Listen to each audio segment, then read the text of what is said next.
अच्छा, ऐसा धोखा हमारे साथ किया, भोगोगे तुम। ये जो निकलता है ना भोगोगे, ये अकाट्य होता है। क्योंकि किसी का भी हृदय, मान लो किसी भी जीव जंतु को आप कष्ट दें और उसका हृदय आह भर जाए, तो वो आह वज्र की लेख है, तुम्हें भोगना पड़ेगा। वो आह किसी की ना लेना जिंदगी। कोई ऐसा कोई आह भर करके कह दिया तुम समर्थ हो, हम तो कुछ कर नहीं सकते, और अंदर से दुखी, फिर तुम्हारी सामर्थ्य काम नहीं करेगी, मिट्टी में मिला देगी। ऐसा नहीं कि आप जो कर रहे हैं कोई देख नहीं रहा, कोई हिसाब किताब नहीं, जो कर रहे हैं अवश्य में भोक्तव्यम। बहुत शंकर क्लेश खड़ा कर दिया बीच में दीवाल, ये आप वहां से जाएंगे नहीं।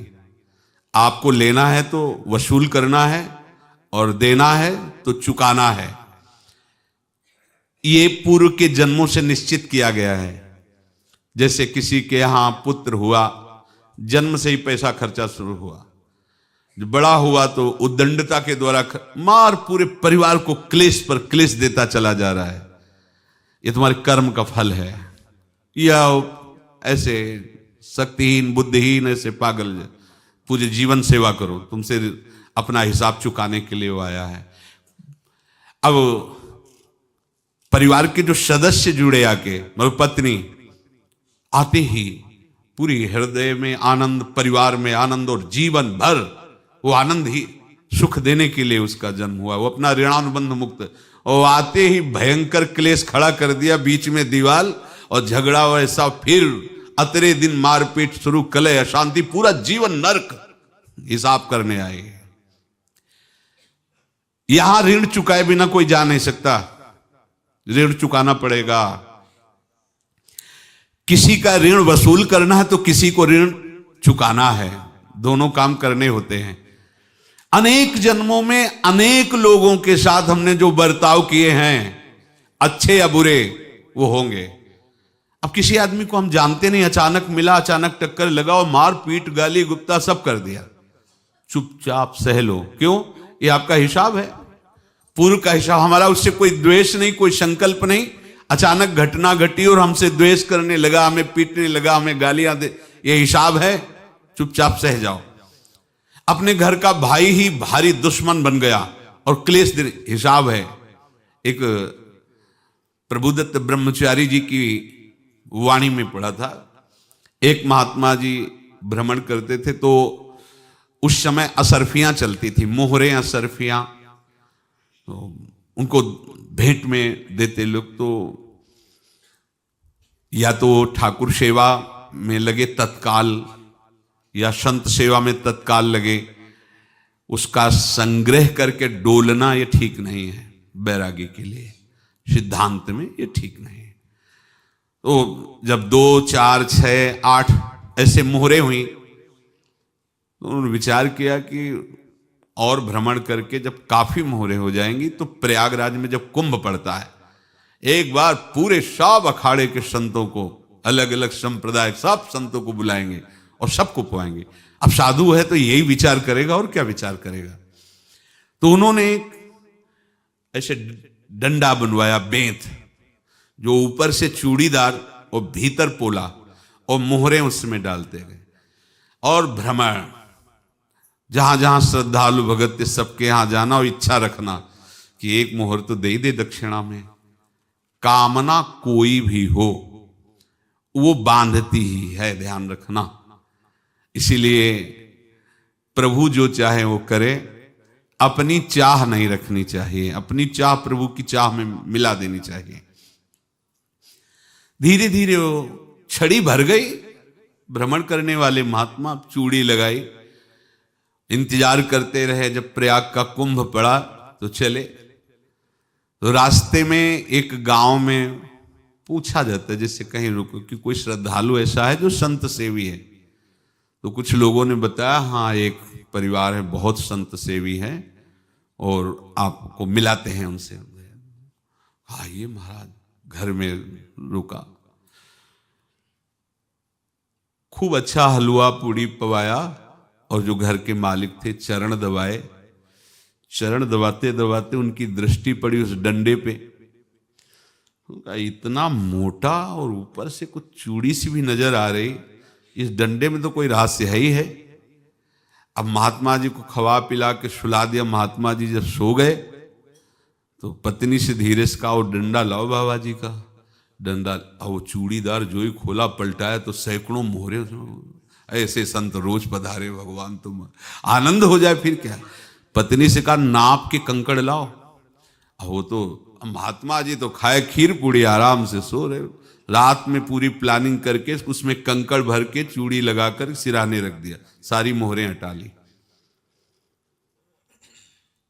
महात्मा जी आराम से छड़ी उठाए तो वजन पक्का। वैसे बड़े लोग चतुर होते हैं, पर ये नहीं जानते कि कर्म कितना भयानक होता है। और उनकी कोई संतान नहीं थी, पर धन में इतना प्रेम उनको था। बहुत सावधान। साधु महात्माओं के पास जो अर्थ है, गृहस्थी अगर आता वहीं से है, पर अगर उसको जोर जबरदस्ती या किसी छल कपट से, तो वो उसका विनाश ही करता है। आज तक का प्रमाण है। अब उनको ये भाव पता नहीं होगा, या पता होगा तो लोभ के कारण वो उसको मान नहीं पाए होंगे।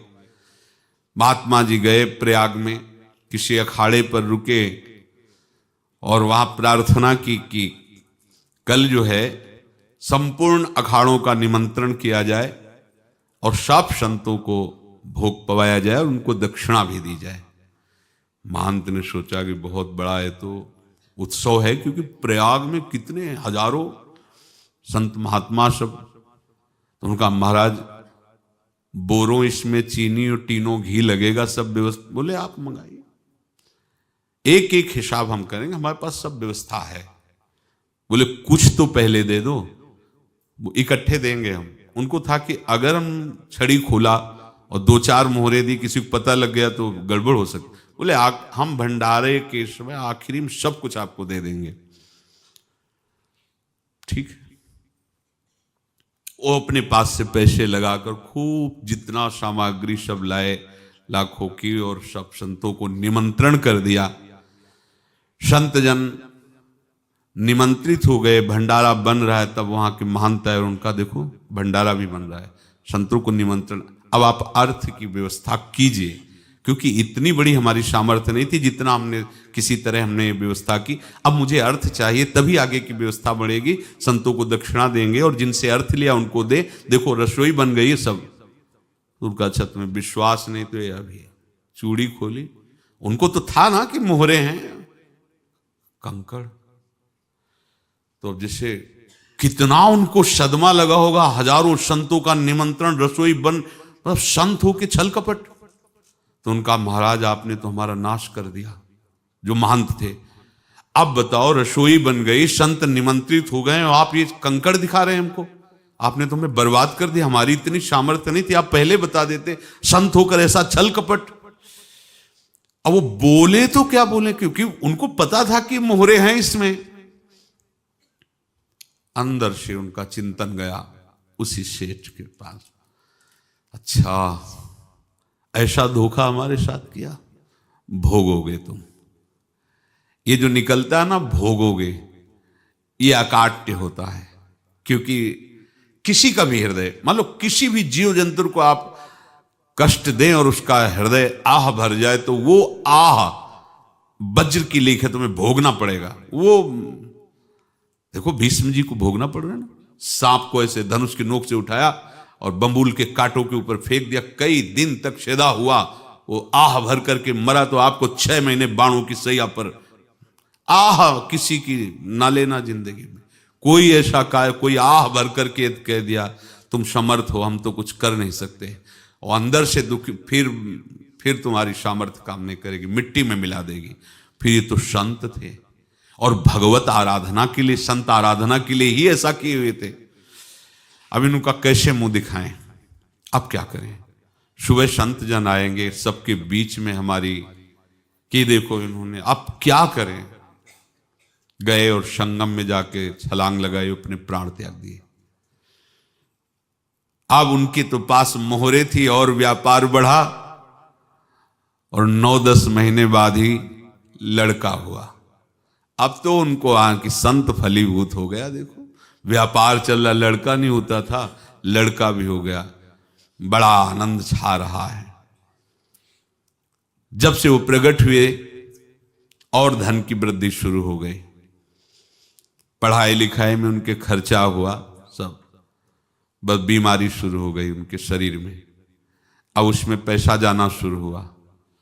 इतने आसक्त तो वो दोनों हो गए कि कुछ भी हो, व्यापार ठप, संपत्ति बेचना शुरू। तो उन्होंने कहा कि बेटा मैं क्या कर सकता हूं तुम्हारे लिए? बोले हमारी अंतिम इच्छा है प्रयाग चलो, और जितने प्रयाग में संत महात्मा सबको एक बार भंडारा करवाओ, हमारी इच्छा अंतिम है। क्योंकि अंतिम यही इच्छा थी। तो बोले अब ज्यादा संपत्ति तो नहीं रह गई। तो बोले घर बेच दो, मेरे लिए ही तो है, बेच दो। मुझे लगता मैं बचूंगा नहीं, पर मेरी अंतिम इच्छा पूर्ण कर दो।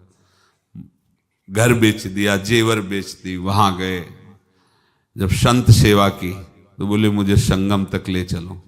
संगम तक ले गए और बोले समझे तुम चुराए थे और हमने उसको छीना है, कुछ नहीं रह गया तेरे पास कुछ, अब केवल ममता और आसक्ति में जलकर मर और नरक प्राप्त कर। मैं वही महात्मा हूं जिसकी तूने मोहरे ली थी, शरीर छोड़ दिया।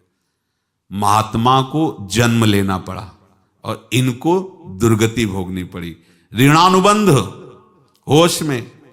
ऐसा नहीं कि आप जो कर रहे हैं कोई देख नहीं रहा, कोई हिसाब किताब नहीं, जो कर रहे हैं अवश्य में भोक्तव्यम। बहुत सावधान।